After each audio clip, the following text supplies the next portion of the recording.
అసలు నిజంగా news channel చాలా దారుణం. ఇక్కడ బుర్జ్ ఖలీఫా కూలిపోయింది. అది ఏదో చెప్తున్నారు. అసలు ఏమీ కాలేదు. బుర్జ్ ఖలీఫా ఏం కూలిపోలేదు. అంతా బాగానే ఉంది.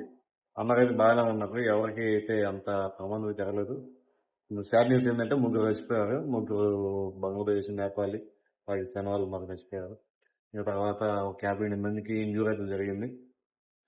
ఇలా జరిగింది. మాకైతే మా చుట్టుపక్కల అయితే మాకైతే ప్రస్తుతానికి ఏం కాలేదు. మరీ బుర్జ్ ఖలీఫా కూలిపోయి మరీ దారుణం అయ్యి మరీ దేశం ఎల్లకోలాలు అవ్వలేదు. జస్ట్ అదేదో వార్నింగ్ ఇచ్చినట్టు అటాక్ జరిగింది. అది జరిగిన విషయం అయితే దయచేసి న్యూస్ ఛానల్ వాళ్ళు మరీ ఓవర్ గా చెప్పొద్దు. చెప్పేవాళ్ళు మరీ ఇంటికాడ ఎవరైనా ఉంటారు కదా ఇక్కడికి వచ్చి పనులు చేసుకోవడానికి, వాళ్ళ తల్లిదండ్రులు చాలా ఇబ్బంది పడతారు. వాళ్ళు చాలా భయపడతారు. దయచేసి ఇలాంటి న్యూస్ అయితే స్ప్రెడ్ చేయొద్దు. ఉన్నది ఉన్నట్టు చూపించండి. తెలియకపోతే ఇంక సైలెంట్గా ఉండండి. ఇక్కడ మేము ఉన్నాం కదా, మాకు తెలుస్తుంది ఏం జరుగుతున్నాయి ఏమనేది. అంతేగాని ప్రతి ఒక్కదాన్ని మీరు ఏదో క్లియర్ కట్ గా 24 గంటలు అదే వేస్తే వాళ్ళు భయపడతారు అనమాట. అది ఇంకా ప్రస్తుతానికైతే ఇప్పుడు ఏం ప్రాబ్లం లేదు. ఈ రోజు అయితే ఏం జరగలేదు. అదనమాట.